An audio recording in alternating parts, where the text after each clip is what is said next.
공부를 지긋지긋하게 못하는 열등생 넷이 중간고사인가 기말고사를 앞두고 시험 준비는 하나도 안 했습니다. 그래서 시험지를 봐도 답은 물론이거니와 뭘 묻는지 문제 자체도 모를 정도로 공부를 안 했던 이 학생들이 우리 가운데 누가 제일 먼저 답안지를 내고 나오는가 내기하자. 그래서 제일 먼저 나오는 사람이 도너스를 얻어먹기로 해서 내기했다는 그런 말을 제가 오래전에 들은 바가 있습니다. 어차피 들어가 봤자 공부를 안 했으니까 무슨 내용인지도 모르고 질문이 뭘 묻는지도 모르고 답이 뭔지도 모르니까 우리 빨리빨리 써서 연필을 굴리든지 그냥 다 아무렇게나 메꿔서 객관식이니까 빨리 쓰고 나오는 사람이 빵을 얻어먹기로. 신앙생활을 하면서도 이렇게 불안하게 하는 사람들이 참 많습니다. 정말 정녕 우리가 믿음이 있다면 적용해야 될 그 순간에 어떻게 적용하는지도 모르고, 하나님이 부르시는데도 부르시는지도 모르고, 하나님이 수없이 여러 가지 환경과 사건을 통해서 깨닫게 하시는데도 뭔지, 하나님의 역사인지 하나님의 간섭인지 아무것도 모르고 신앙생활을 하는 사람들이 적지 않게 있습니다. 제가 그것을 어떻게 하냐면, 우리가 오늘 여러분 말씀을 잘 들으면 여러분의 영적인 위치, 형편을 여러분 아시게 될 겁니다. 하나님의 말씀을 통해서 하나님의 기대와 뜻을 우리가 깨닫고, 하나님이 육체적으로 다시 오셔서 우리의 손을 붙잡고 우리와 이렇게 동행하시는 것이 아니라 그가 기록한 하나님의 말씀으로 우리와 함께 동행하시는 그 방법을 취하시는데, 그 학생들이 그냥 무조건 찍어가지고 운이 좋으면 맞고 아니면 말고 하듯이 신앙생활 하면서도 도대체 뭔지 모르고 그냥 운이나 바라보고 그렇게 신앙생활 적당히 하는 사람들이 참 많습니다. 오늘 우리 모두에게 제가 늘 목회 가운데 강조하는 그런 내용의 말씀을 다시 또 다른 각도에서 전하게 되는데, 여러분들이 아무튼 잘 들으시고 신앙생활에 한번 여러분들을 들여다볼 수 있기를 간절히 바랍니다. 그리스 초기 자연철학에서 만물을 지배하는 우주의 근본 원리를 아르케라고 합니다. 이 아르케라는 말은 우주와 세상의 근원이 되는 것, 세상의 근본 원리, 인간의 오리진, 이 세상은 누가 만들었고 어떻게 생성됐나, 인간은 왜 태어났고 어디서부터 왔고 무엇을 위해 살다가 어디로 가는가, 이 가장 중요한 질문들을 우리가 물어야 되고 이 대답을 가지고 살아야 되는데, 많은 사람들이 이 인생의 세상살이 하면서 가장 중요한 이 아르케를 모르고 살아갑니다. 그런데 하나님을 알고 그를 믿게 되면 이런 모든 대답이 한꺼번에 우리에게 주어집니다. 우주와 세상, 그리고 인생의 모든 문제의 답들이 하나님에 의해서 우리에게 그대로 주어집니다. 성경의 시작이 이렇게 시작합니다. 태초에 하나님이 천지를 창조하십니다. 하나님이 만물의 근원이시고 알파와 오메가 되시고, 하나님이 우주와 만물과 인생의 시작이라는 이 대전제를 가지고 인생을 살게 하고 우리의 모든 사고와 생각을 펴게 만듭니다. 창세기는 누구에게 주어졌느냐? 이 세상의 모든 인류에게 주어졌습니다. 우리 모두뿐만 아니라 믿지 않는 모든 인류에게, 이 세상의 모든 피조물에게 주어진 것입니다. 그러나 이 창세기가 최초로 누구에게 주어졌을까? 이 말씀을 처음으로 받은 대상이 누굴까? 한번 생각해 보면 모세가 시내산에서 율법을 받고 광야 생활하는 이스라엘 백성들에게 이 말씀을 제일 최초로 주었습니다. 그들이 누구였습니까? 자기의 정체성을 잃어버리고 430년 동안 애굽에 종살이하면서 그들은 평생 태어나서 종으로 태어나서 죽을 때까지 허리가 굽을 정도로 일만 하다가 이 세상에 별다른 소망과 꿈 없이 주어진 운명 하루하루 지긋지긋하게 인생을 버티고 살다가 그냥 죽어버리는 것이 그들이 생각하는 그런 인생이었습니다. 얼마나 그러니 자존감이 떨어져 있었겠습니까? 우리는 태어날 때부터 종이야. 이것이 바로 나와 내 백성의 운명이야. 뭐 그냥 인생 그렇게 다 사는 거지 뭐. 또 애굽이라는 나라가 너무나 막강해서 자유를 얻을 능력도 없고 또 그들 가운데 아무런 훈련도 전문성도 없는데 이런 상황에서 어떻게 이 운명을 벗어날지 그들은 상상할 수가 없었습니다. 그저 그곳에서 태어나서 죽었습니다. 근데 하나님이 그들을 사랑하시고 그들은 이 역사의 전체를 못 보기 때문에 430년이라는 것은 하나님에게 위해서는 아주 극히 작은 시간이죠. 특별한 섭리가 있어서 그들은 먹고 살기 위해 애굽으로 갔지만 그들을 다시 출애굽시켜서 홍해바다를 건너고 이제 광야를 통해서 하나님이 약속하시는 젖과 꿀이 흐르는 가나안 땅으로 인도하실 즈음에 바로 시내산에서 모세를 불러서 이 계명을 주신 것입니다. 그래서 창세기, 출애굽기, 레위기, 민수기, 신명기 이것은 모세 오경이다 그렇게 말합니다. 그런 생각을 가지고 패배적인 그런 삶을 생각을 가지고 살아가는 낙심한 그들에게 소망적인 메시지를 주셨습니다. 너희들을 불러낸 나 여호와가 너희를 나의 소유 백성 삼았다. 너희를 불러낸 여호와가 전능하신 하나님이시고 천지 만물을 있게 하시고 우주 만물을 생성시킨 만물의 근원이 되시는 나 여호와다. 그리고 그 하나님은 전능하신 하나님이시다. 이렇게 말씀하고 있는 겁니다. 너희들을 사랑해서 구원해 주실 뿐만 아니라 약속한 그 땅까지 가는데 너희 앞에 가로막는 모든 적들을 얼마든지 물리칠 수 있으며 너희가 이 땅에 살아가면서 필요한 모든 것들을 충분하게 제공할 수 있는 전능하신 하나님이라는 사실을 아주 강조합니다.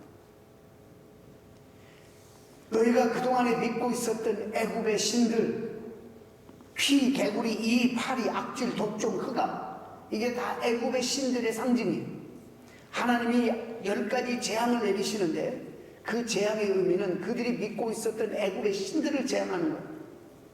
그래서 애굽의 신들보다 살아계신 하나님 여호와가 이 모든 만물에 가장 탁월한 전능하신 하나님이라는 것을 그들 가운데 재앙을 통해서 눈으로 똑똑히 보게 하고 그들이 섬겼던 신들을 전부 하나님께서 재앙으로 멸망시키시고 심판하셨습니다. 바로 그런 하나님, 홍해도 건너게 하실 것이고 광야가 아무리 척박한 땅이라도 너희들이 그냥 하나님 말씀하신 것처럼 40년 광야를 걸어도 신발이 붙지 아니하고 몸이 상하지 않도록 먹을 것이 너희들이 없어서 배고파 굶지 않도록 모든 것들을 하나님 공급하실 것이라고 약속하십니다. 그 하나님이 오늘 이 시대에 살아가는 우리에게도 동일하게 말씀하시는 것입니다. 여러분, 무엇이든지 우리가 기반을 어디에다 두는지에 따라서 우리가 얼마든지 안전할 수도 있고 요동될 수도 있습니다. 식물은 주로 이 대지에다 땅에다 기반을 뿌리를 내리고 기반을 두고 있기 때문에 보기에도 좀 안정되어 보입니다. 그러나 배나 비행기를 타보면 이게 참 불안합니다. 공중에 떠 있으면. 우리가 하나님이 절대자시라고 말할 때 하나님은 움직이지 않는 우리의 목표입니다.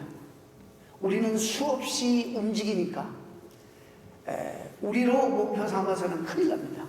사람들의 어떤 아무리 훌륭한 사람이라도 그 사람은 신앙생활의 목표로 삼으면 큰일 납니다.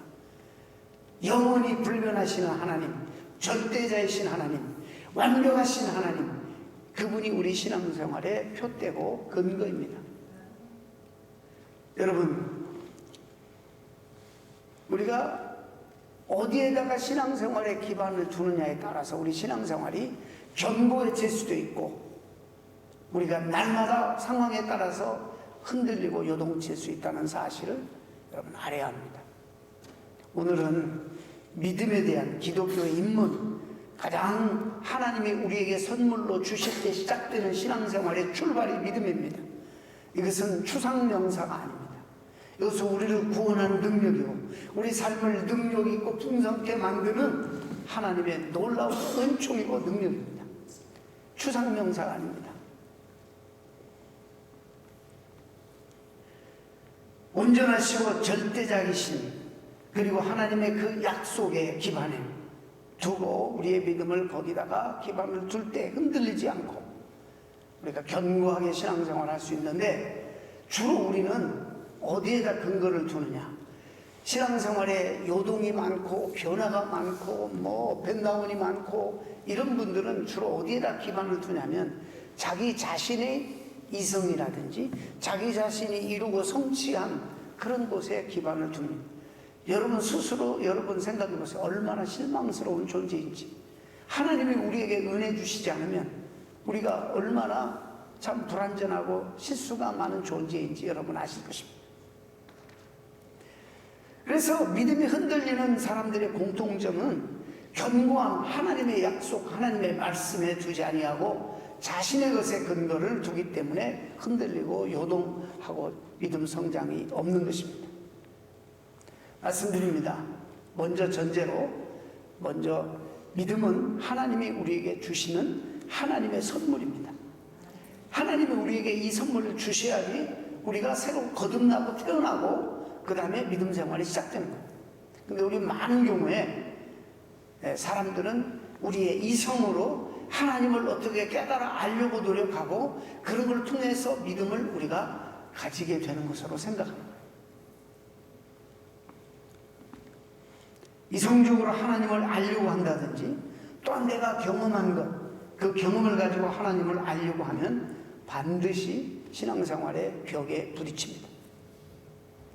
믿음을 영원히 갖지 못할 수도 있고, 왜? 이건 하나님으로부터 오는 거기 때문에 우리에게서 나는 게 아니고 하나님으로부터 오는 것입니다. 이 대단히 중요한 기본입니다. 그렇기 때문에 영원히 아무리 노력해도 우리의 이성으로, 왜? 하나님은 다른 차원에 계시고 우리의 작은 이성으로 가두어서 우리가 얼마든 그분을 절대로 깨달을 수 없는 분이기 때문에, 어마어마하게 방대하시고 크신 절대자이신 분이기 때문입니다. 이성의 유추작용은 물론 하나님이 주신 우리에게 대단히 중요한 선물임에는 틀림없습니다. 그러나 우리의 이성을 가지고 하나님에 대해서 약간 도움은 받을 수 있어요. 납득할 수는 있을지 모르나 그걸 가지고 믿음이 생겨나지는 않습니다. 우리 이성주의자들 혹시 가운데 있다면 여러분들이 왜 내가 신앙을 가지지 못하는지를 정확하게 알아야 됩니다.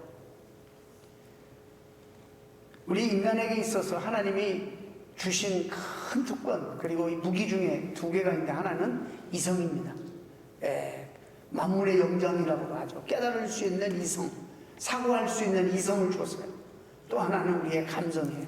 그래서 많은 경험들을 할 때 감동도 받고 슬퍼지기도 하고, 이런 두 가지 무기입니다. 이성으로 역사 가운데 우리는 하나님을 알려고 얼마나 노력을 많이 했는지 몰라요. 여러분, 존재론적인 증명을 했습니다. 한번 들어보세요. 신은 완전한 것이 아닌가? 신은 완전하다.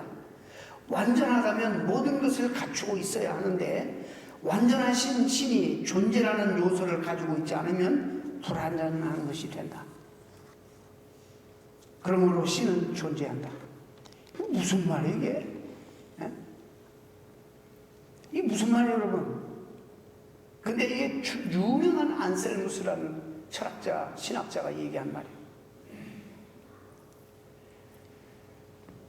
이런 것 듣고 믿음이 생기겠어요? 이런 것 듣고 살아계신 하나님 우리가 이해하고 만나고 알 수 있겠어요? 또 자연계는 모든 것이 인과관계에 있다. 원인과 결과에 관계한다. 이것은 이게 왜 있어? 원인이 있기 때문에 이 결과가 있는 거야. 모든 것이 원인이 있기 때문에 그 원인 때문에 결과가 있는 거야. 죽음에 가면 제1의 최초의 제1의 원인이 뭐냐? 인간의 이성이 자꾸 이렇게 생각하는 거예요. 그걸 우주론적인 증명이라고 해요. 이런 노력을 아리스토텔레스도 했고 토마스 아퀴나스도 했어요. 성경에도 이런 부분이 있어요. 누가복음에 보면은 이 족보가 쭉 나옵니다. 3장에 특별히 예수님의 족보가 예수님 중심으로 아담까지 흘러가는 족보가 나옵니다. 예수께서 가르치심을 시작하실 때에 30세쯤 되시니라. 사람들이 아는 대로는 요셉의 아들이니 누가? 예수님은 요셉의 아들이야. 그 요셉의 그 위 이사는 벨리요, 그 이사는 마따니요, 그 이사는 레위요, 그 이사는 벨리요, 쭉쭉쭉쭉 올라가. 그 조상은 누구요? 그 조상은 누구요? 마태복음은 누가 누굴 낳고 누가 누굴 낳고 이렇게 설명한다면 이 누가복음은 이제 조상을 추적해 올라가요.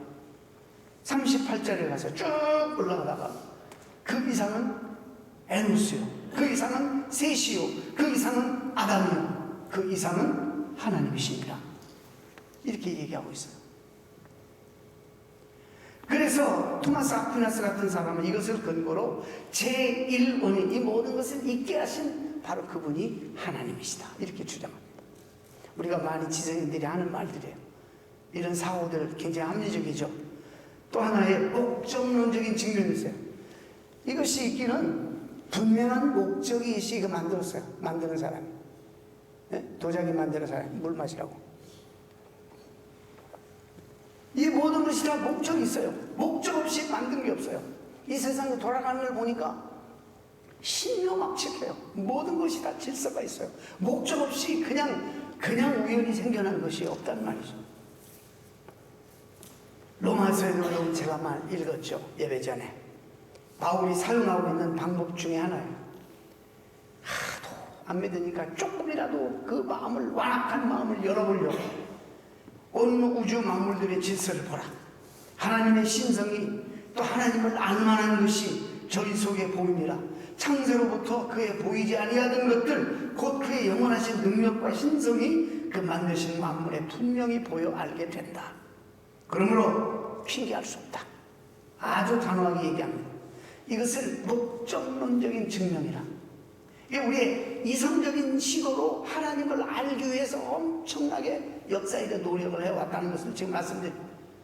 칸트 같은 사람은, 미안해요, 자꾸 이런 그냥 성경에 나오는 인물들이 아니어서, 이 사람은 보니까 양심이 있고 도덕적이다. 양심이 있고 도덕적. 저 짐승들이 무슨 양심이 있고 도덕이 있느냐. 사람만 양심이 있고 도덕이 있는데 이 사람은 도덕적인 그분을 통해서 태어났기 때문에, 발생됐기 때문에, 그러니까 그 하나님이 도덕적이다 이렇게 또 이야기합니다. 도덕적 증명을 또 합니다. 자, 이 외에도 여러 가지 증명들이 많아요. 이성적으로 노력한 증명들이. 여러분이 전도할 때 많이 하잖아요. 예? 전도할 때 낙심하지 말라고. 그런데 인간의 이런 논리적 추론, 이런 이성적 노력, 우리 마음을 열고 완악한 마음들을 조금씩 부드럽게는 만들 수 있지만 이런 접근을 통해서 예수 그리스도를 믿는 믿음은 절대 생겨나지 않습니다. 약간 도움을 줄 수 있어도 믿음은 어디서부터 와요? 하나님으로부터 오기. 우리의 이성으로부터 오는 게 아니에요. 우리의 깨달음으로부터 오는 게 아니라 하나님이 그 은혜를 주셔야지 생겨나는 거예요. 시작부터 이 믿음의 출발은 하나님으로부터 되는 거예요. 우리 인간으로부터 되는 게 아니에요. 정말 일리가 있는 말들 많이 있잖아요. 그러나 이런 노력 때문에 믿음을 가지고 그리스도인 된 사람들은 없다고 저는 봅니다. 이게 성경적으로 그렇게 말해요. 그래서 하나님의 믿음은 하나님이 주시는 선물이라 이렇게 말하는 거예요. 그래서 이성적으로 자꾸 뭐 재고 따지고 이런 걸 통해서 하나님 못 만납니다. 완악한 사람들 도움은 줄 수 있어도 안 됩니다. 이 말은 믿음의 출발이 우리 인간의 논리의 유추가 아니라는 사실이죠. 이런 노력은 신앙의 세계에 관심을 가지게 할 수는 있으나 어디서 막히냐면 그리스도에게 막혀요. 그런 노력을 할 때 그래 뭔가 있으니까 부인할 수 없어요. 부인한다는 것만큼 더 억지는 없으니까 이게 그냥 있다? 이 모든 세계가 그냥 있다? 이거 억지잖아요. 그냥 하나님은 믿으려고 해요. 그냥 있겠지 뭐 그렇다고 쳐. 거기까지는 가는데 예수 그리스도는 못 믿습니다. 자, 주님이 뭐라고 말씀하셨어요? 나는 길이요 진리요 생명이니 나로 말미암지 않고는 아버지께로 올 자가 없느니라. 이 사실을 믿고 고백하는 자가 그리스도인들이에요. 맞죠? 그런데 이성주의자들은 왜 그리스도만이냐? 왜 그분만이냐? 아니, 이 세상에 많은 종교들도 있고 나름대로 진리가 있는데 그 속에서도 구도하고 참 하나님을 찾으면 저 선산 정상이 있는데 꼭 가는 길이 이 길만 있느냐? 다른 길로도 많이 가서 결국에 만나는 거 하나가 아니냐? 이렇게 말합니다. 대단히 젊은이들에게 설득력이 있습니다. 그러나 이것이 종교다원주의입니다. 이게 무서운 것입니다. 여러분 오늘 교회 오실 때 교회 사인을 보셨죠? Half truth is whole lie. 우리가 왜 소가나무 같냐? 우리의 말 속에 사람들의 말 속에 어느 정도 진리가 있어요. 그러나 예수 그리스도를 통하지 않고서는 예수 그리스도를 시작하지 않고서는 절대 구원받는 진리가 없습니다. 그래서 기독교 신앙은 그 믿음은 시작되지 않는 겁니다. 예수 그리스도만을 통해서 다른 이름은 너에게 주신 일이 없다 그랬어요. 내가 바로 길이요 진리요 생명이다. 예수 그리스도 밖에서는 구원이 없는 거예요. 근데 이 이성주의자들은 하나님까지는 믿어요. 근데 예수 그리스도는 못 믿겠다고 그러는 거예요. 다시 말씀드립니다. 그래서 이 믿음은 하나님이 우리에게 거저 주시는 선물이에요. 얼마나 믿어지는 게 감사하고 얼마나 큰 축복을 우리가 누리고 있는지 모릅니다. 예수님을 인정하지 않으면 아무것도 아닙니다.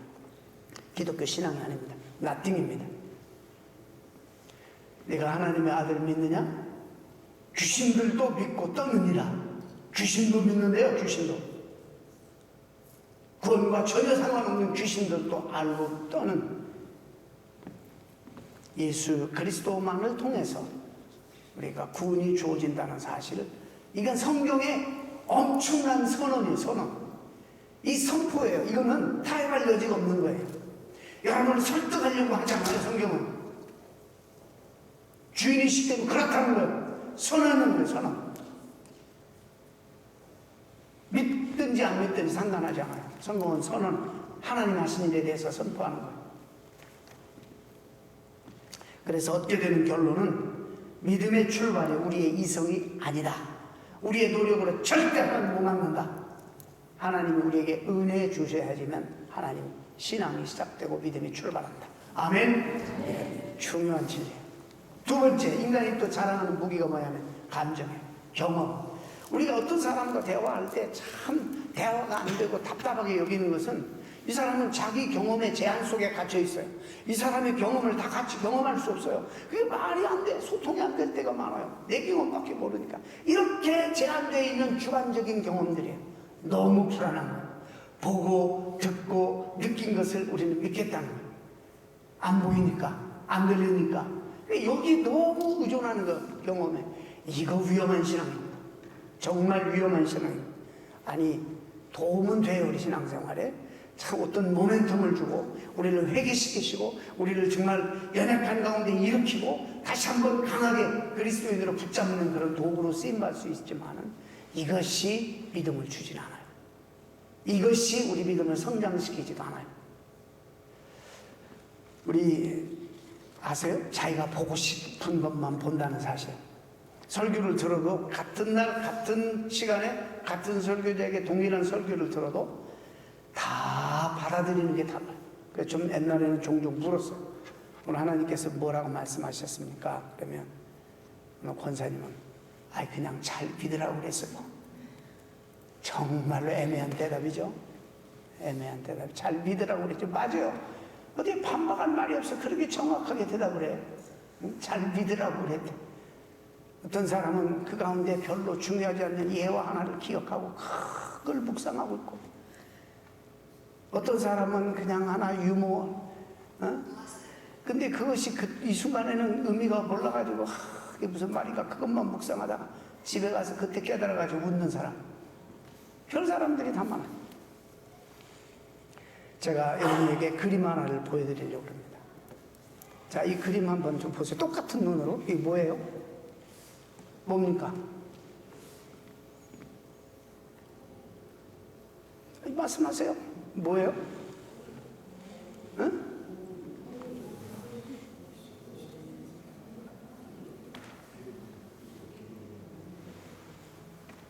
오리예요? 토끼예요?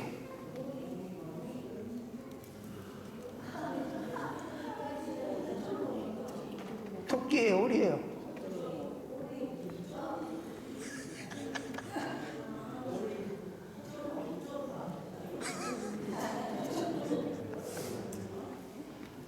자, 다음 그림 한번 보세요. 고양이가 지금 올라가고 있어요? 내려오고 있어요?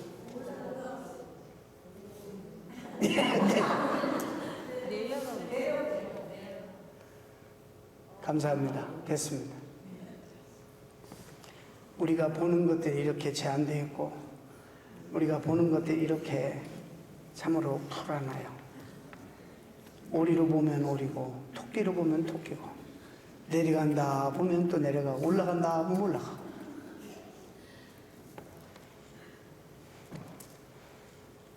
여러분, 이 느끼는 것도 너무 달라요. 휴가지에 가면 여기에 가시 하나만 이렇게 딱 박혀도 이거 때문에 아무 짓도 못해요. 크레딧 카드로 이 침을 빼든지 가시를 빼든지 뭔가를 하지 못해요. 너무 고통스러운 거야. 근데 전쟁터에 가면 막 싸우다가 총알이 내 발을 관통했는데 몰라. 예? 나중에 피가 나. 보면 총알이 뚫고 나갔어. 상황에 따라서, 컨텍스트에 따라서 우리가 느끼는 것들이 이렇게 다른 거예요. 그런데 많은 사람들이 그런 감정, 그런 경험에 우리 신앙을 기반을 거기에 둔단 말이죠. 그러니까 얼마나 신앙생활이 언스테이블하고 좀 불안하겠어요. 그 얘기를 하려고 합니다. 부자와 나사로의 비유를 잠깐 여러분 아시죠?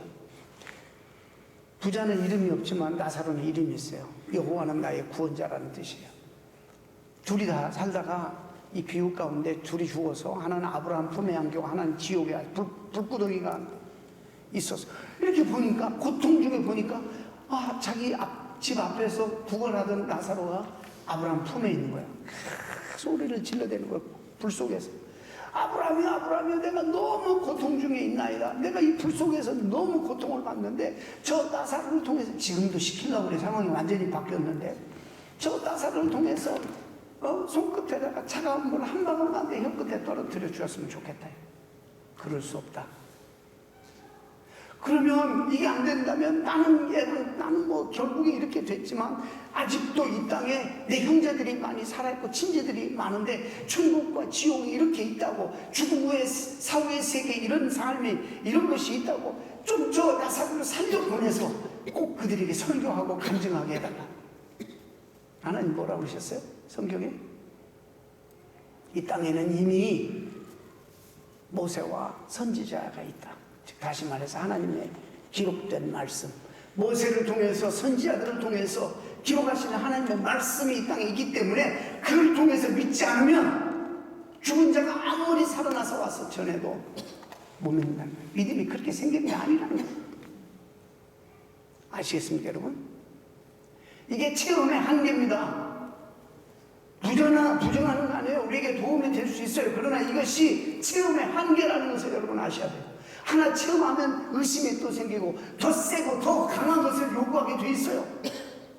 병든 신앙, 옳지 않은 체험들을 자꾸 사모하게 돼요.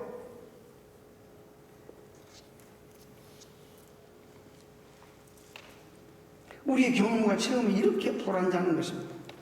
그런 것들을 근거로 예수를 믿으니까 매일 흔들리고, 그런 체험이 있어야지만 하나님이 역사하는 것 같고, 없으면 하나님이 너무나 내 시야 가운데 내 삶 속에 내 영역이 없는 것 같고, 그래서 신앙생활이 계속 흔들리고 미궁에 빠지는 것입니다. 하나님은 이런 것을 아셔서 나사로를 아마 살려가지고 이 땅에 보내서 간증 안 시킨 것 같아요. 자, 그러면 진짜 믿음이 어디 있느냐? 진짜로 우리가 어디에 근거를 둬야 되느냐? 오늘 말씀의 결론이죠. 베드로가 얘기하고 있습니다. 베드로가.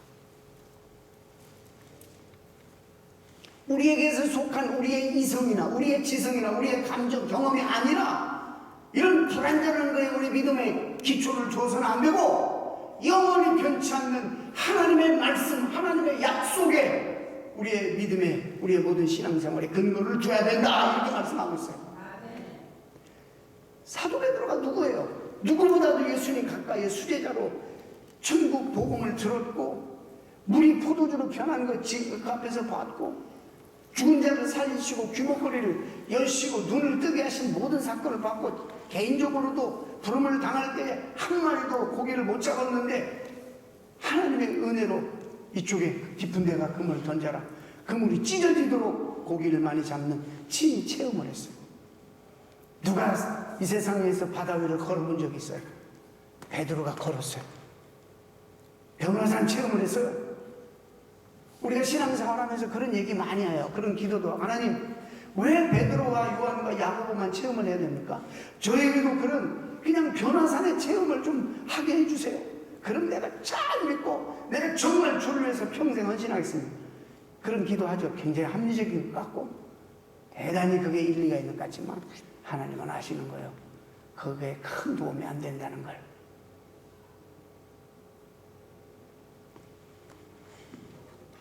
이런 체험에 있어서 베드로만큼 그렇게 많은 체험을 한 사람 나오보라 그래요. 그 앞에 명함을 내밀 사람이 누군지 한번 나오보라 그래요.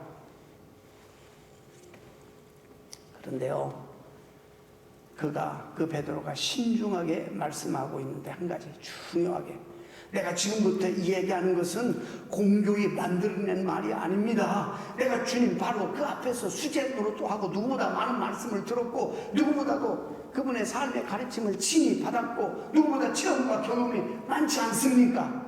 그런데요, 이 모든 것보다 더 중요한 것이 있어요. 이렇게 말해요. 지금 그보다 더 중요한 것이 있어요. 그것이 뭐라고요? 하나님의 말씀입니다. 이렇게 말해요.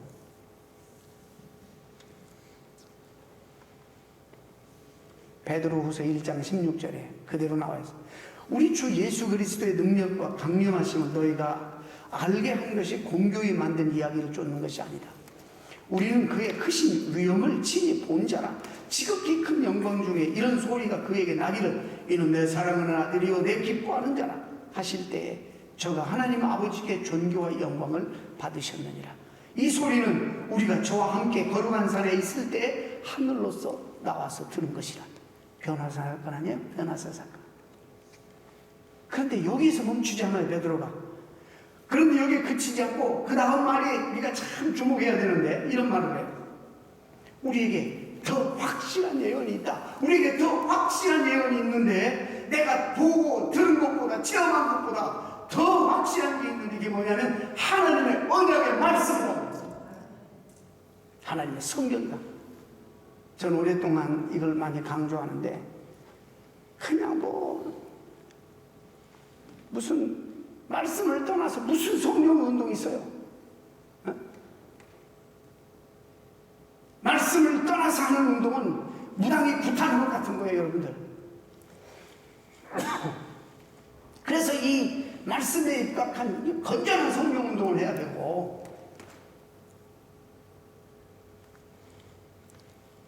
왜 그걸 부인해요? 한 번도 부인한 적이 없어요. 근데 말씀 강조하면 말씀만으로 되냐 이래요. 아니, 말씀으로 안 되면 세상에 뭘로 돼요? 뭘로? 아무것도 할 수 없어요. 베드로가 이런 체험을 하고 딱 하늘의 음성을 듣고 별 경험, 별 체험을 다 했다. 그러나 그보다도 더 확실한 것, 더 중요하고 확실한 거 있으니 그게 뭐냐? 우리가 붙잡아야 되고 우리의 신앙의 근거를 둬야 될 하나님의 말씀. 자, 오늘 본문에도 이런 말씀이에요. 우리의 것, 우리의 이성이나 우리의 체험이나 경험이 아니라 하나님의 것에 변하지 않는 하나님의 약속에 하나님의 말씀에 근거를 둬야 될 이유. 우리는 너무나 변해요. 신앙생활이 변하지 않는 하나님의 약속과 말씀에 우리 신앙의 근거를 둬야 된다는 말이죠. 너희가 거듭난 것이, 즉 거듭나면 뭐죠? 믿음의 시작이에요. 거듭나야지 시작되니까, 즉 믿음의 시작이 썩어진 씨로 된 것이 아니라 썩지 아니할 씨로 된 것이니 하나님의 살아있고 항상 있는 말씀으로 되었느니라. 하나님이 생명의 씨를 우리에게 주었어요. 이제 믿음, 이제 여기서부터 신앙생활을 출발하고 시작하는 거예요. 자, 그런데 이 생명의 씨앗이 우리에게 들어와서 발아에서 생명을 우리가 얻게 되었는데 이제 자라야 될 거 아니에요? 자라야 되죠. 베드로 전서 2장 2절에도 자라는 것도 하나님의 말씀으로만 자라는 거예요. 거기 보면 너희가 신령한 젖을 사모하라.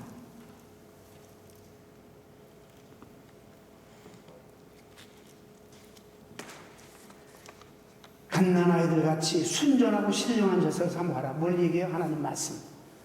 이로 말미암아 너희로 구원에 이르도록 자라게 하려 함이라.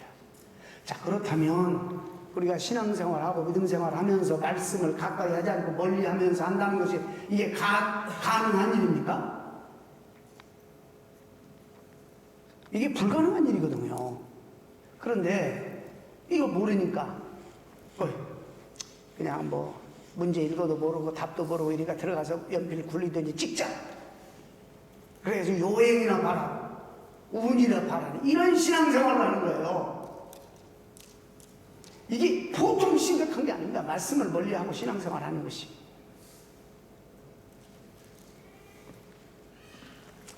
하나님 말씀으로 믿음이 시작되고 또 생명을 얻게 되고 말씀으로 그 생명이 자라게 된다는 사실을 여러분 명심하시기를 바랍니다. 이 말들을 다 종합해 보면 하나님께서 이 선물로 우리에게 주시는 거예요. 이성이 깨달아지는 게 아니에요. 어느 정도는 도움이 되지만 하나님 우리에게 은혜 주셔야지 돼요. 그리고 하나님 주시는 말씀으로만 이게 자라게 되어 있어요. 나에게 있는 것 근거로 신앙생활하면 믿음이 자라지 않습니다. 늘 신앙생활이 불안하고 근거가 약하니까 요동치고 환경에 흔들린다는 것입니다. 말씀을 가까이 하지 않고 세상 문화를 가까이 하고 가치관이나 세상의 원리에 의존해서 살면 신앙생활 제대로 할 수가 없습니다. 믿음 성장 크게 기대할 수도 없습니다. 그래서 우리는 말씀을 대할 수 있는, 읽고 듣고 대할 수 있는 기회를 자주 만들어야 돼요.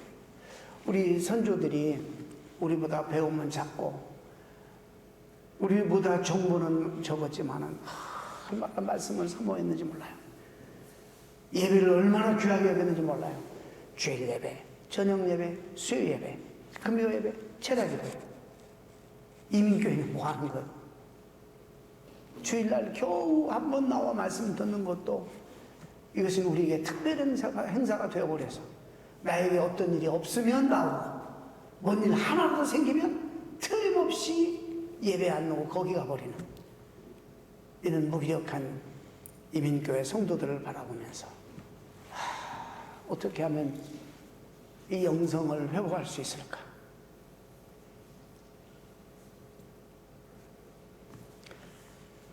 다시 한번 결론적으로 한 말씀 드리고 말씀을 마칩니다. 오늘 하나님의 말씀이 제가 설교는 선포의 개념이 있어요. 물론 설득하려고 노력을 저는 합니다만은 성경은 이 대선언이에요. 하나님이 태초에 천지를 만드셨다. 믿든지 안 믿든지 하나님이 선포한 거예요. 예수 그리스도가 내가 곧 길이요 진리요 생명이니 나로 말미암지 않고는 아버지께로 올 자가 없느니라. 이건 선포예요. 설득하려고 하는 말이 아니에요. 하나님 말씀에 전능하신 창조주 하나님이 지금 선언적인 선언을 하신 겁니다. 여러분이 믿든지 안 믿든지 선포적인 대명제입니다. 신앙생활이라는 것은 하나님의 것들을 의존하는 것이에요. 거기에 우리의 모든 신앙의 기초를 두고 살아가는 것입니다.